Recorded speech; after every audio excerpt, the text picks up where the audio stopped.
Good morning class. आज का हमारा डीएमएस का टॉपिक है, डिस्क्रीट मैथमेटिक्स का टॉपिक है फंक्शंस। ठीक है, प्रीवियस लेक्चर्स में हमने क्या किया था, रिलेशंस किए थे। रिलेशंस आप सबको पता होना चाहिए कि रिलेशंस क्या होते हैं, वो कार्टेशियन प्रोडक्ट के क्या होते हैं, सबसेट होते हैं। ठीक है, कार्टेशियन प्रोडक्ट के सबसेट होते हैं।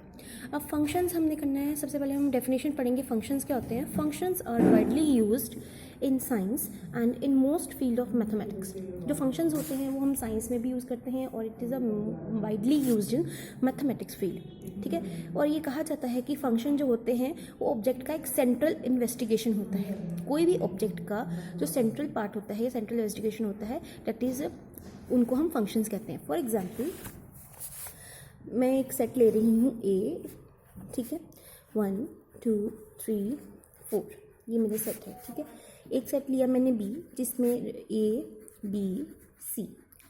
ठीक है जी, अब ये दो मैंने सेट लिए हैं, ए लिया है और बी लिया है। और फंक्शन अगर मैं ये बताऊँ फंक्शन क्या है, function is A is to B.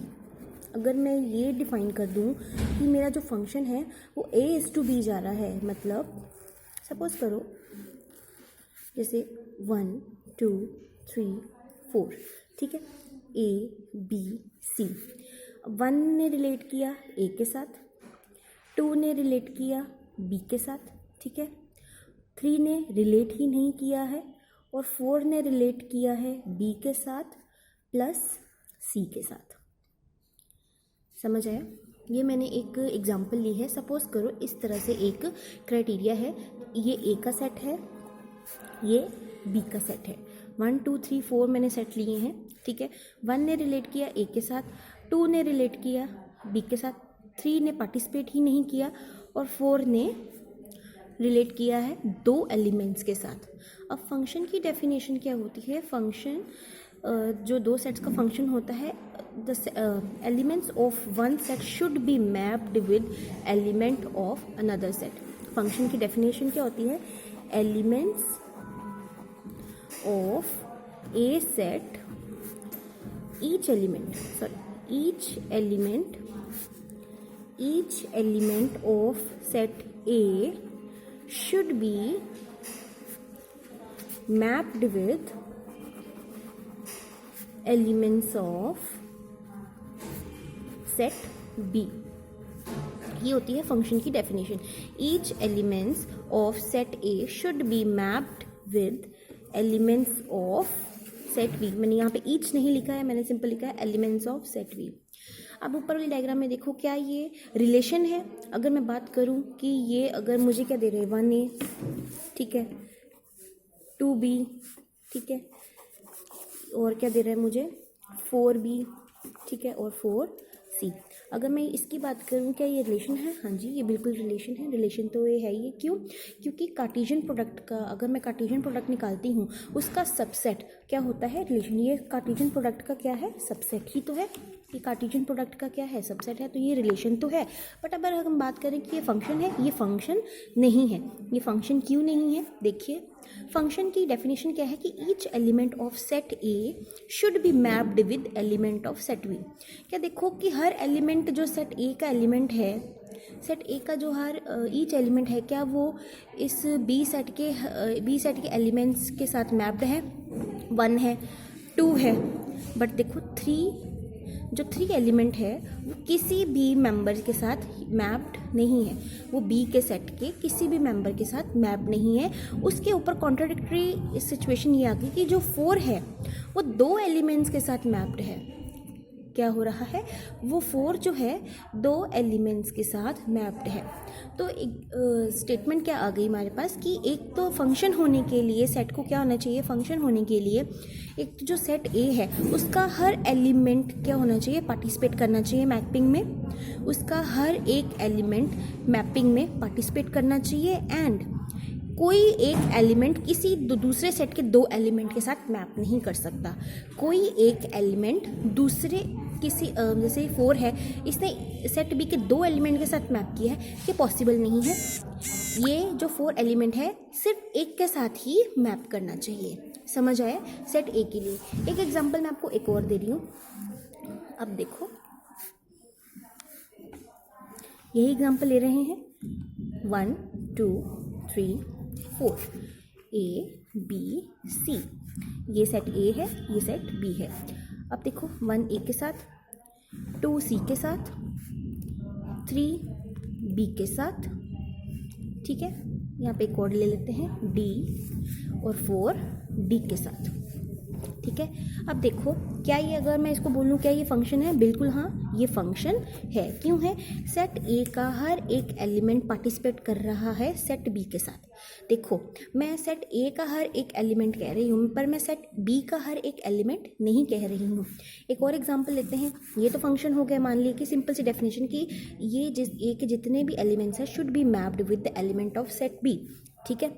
अगर मैं बात करूँ, सपोज करिए एक और एग्जाम्पल ले लेते हैं। 1 2 3, ठीक है, ए बी सी डी, ये सेट ए है, ये सेट बी है। 1 शुड बी मैप्ड विद ए, ठीक है, इसने इसके साथ मैप किया, इसने इसके साथ मैप किया। अब बताइए ये फंक्शन है? बिल्कुल हाँ, ये भी एक क्या है, फंक्शन है, क्योंकि सेट ए के हर एलिमेंट ने पार्टिसिपेशन करी है। सेट ए ने हर एक ने पार्टिसिपेशन की है, पर ज़रूरी नहीं है कि सेट बी का भी हर एक एलिमेंट पार्टिसिपेट करे, मतलब मैपिंग में पार्टिसिपेट करे। सेट बी के लिए ज़रूरी नहीं है, क्योंकि मैंने फंक्शन स्टार्टिंग में क्या बताया, फंक्शन जो है वो A/B है, ठीक है, A/B है, मतलब ये हमारा फर्स्ट सेट है और ये हमारा सेकंड सेट है। तो फर्स्ट सेट के हर एक एलिमेंट को मैप करना चाहिए सेट बी के एलिमेंट के साथ, ठीक है। एक और एग्जांपल लेते हैं, ठीक है। अब हम देखेंगे 1 2 3 4, ठीक है, ए बी सी। अब देखो 1 ने ए के साथ किया, 2 ने बी के साथ किया, 3 ने बी के साथ किया, 4 ने बी के साथ किया। अब बड़े ध्यान से देखना, अब मैं क्या बताऊंगी कि ये फंक्शन है, ये भी फंक्शन है। अब आप सोचोगे कि ये इसके साथ हर एलिमेंट कैसे मैप कर सकता है। देखिए जो फंक्शंस में जब मैंने A/B मैंने पहले ही बताया कि A/B यूज़ कर रही हूँ, मतलब ये मेरा फर्स्ट सेट है, ये मेरा सेकंड सेट है। फर्स्ट एलिमेंट का हर एक एलिमेंट पार्टिसिपेट करना चाहिए, ये मेरी डेफिनेशन का फर्स्ट रूल था, बिल्कुल, और ये हो भी रहा है, हर एलिमेंट पार्टिसिपेट कर रहा है। बट ये ज़रूरी नहीं है कि एक अलग अलग एलिमेंट्स के साथ पार्टिसिपेट करे। सेट बी के एक एलिमेंट्स के साथ जो फर्स्ट सेट है वो पार्टिसिपेट कर सकता है, पर इसका उल्टा नहीं हो सकता है कि यहाँ पे एक एलिमेंट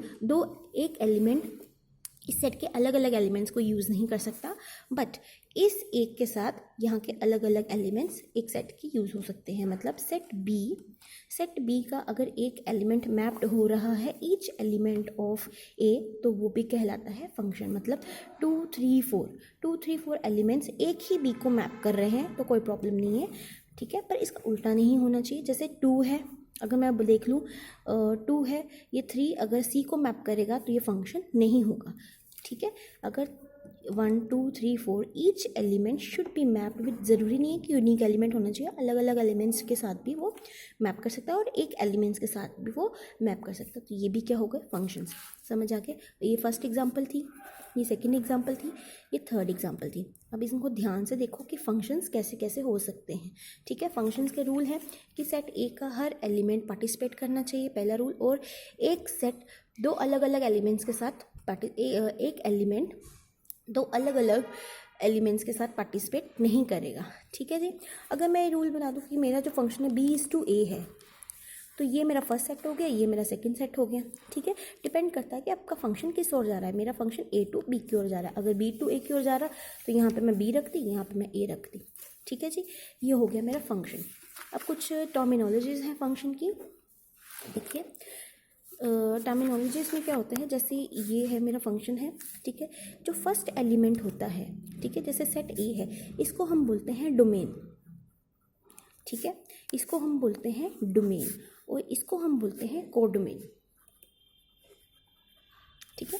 जो सेट ए के एलिमेंट्स हैं, सेट ए को हम बोलेंगे डोमेन और सेट बी को हम बोलेंगे कोडोमेन, ठीक है। और एक और छोटी सी चीज़ है, और रेंज क्या होती है, रेंज होती है मेरे पास, जैसे ये ए है, बी सी डी, ठीक है। रेंज क्या होगी इस फंक्शन में, मेरे पास रेंज क्या होगी, ए बी सी डी, ठीक है। इस फंक्शन में मेरे पास रेंज होगी ए बी सी। डी नहीं होगी क्योंकि डी किसी के साथ मैप्ड है ही नहीं, ठीक है। यहाँ पे भी रेंज क्या होगी मेरे पास, ए बी सी, ठीक है। जो जो पार्टिसिपेट कर रहा है वो मेरी होगी रेंज। पर रेंज कौन सी होती है, range is subset of कोडमेन। Range क्या होता है, range is a subset of, देखो कोडमेन के सेट क्या है, इसमें कोडमेन के क्या सेट है, ए बी सी, ठीक है। इसका सबसेट भी हो सकता है, पूरा सेट भी क्या हो सकता है, रेंज हो सकता है। रेंज कौन कौन सी होगी, जो जो पार्टिसिपेट करेगा। इसमें तीनों पार्टिसिपेट कर रहे हैं तो रेंज क्या होगी मेरी, ए बी सी। इसमें ए बी सी डी में ए बी सी पार्टिसिपेट कर रहे हैं, डी पार्टिसिपेट नहीं कर रहा, तो मेरी रेंज क्या होगी, A B C D. Actual set क्या है, ए बी सी डी, तो रेंज क्या होगी, range is a subset of, range is subset of codomain, ठीक है। ये कुछ टर्मिनोलॉजीज हैं। टर्मिनोलॉजी नंबर 1 होती है डोमेन क्या होते हैं, ठीक है, कोडमेन क्या होते हैं, ठीक है, रेंज क्या होती है। ये 3 चीज़ें आपको पता होनी चाहिए कि ये चीज़ें कौन सी, डोमेन होते हैं सेट ए, कोडमेन होता है सेट बी, ठीक है। रेंज क्या होती है, subset of the कोडमेन is called the range of the function. Is that clear, ठीक है। ये कुछ इंट्रोडक्शन थी फंक्शन के बारे में, इसको अच्छे से पढ़िएगा, कोई भी प्रॉब्लम आए तो पूछिएगा ज़रूर। Thank you so much.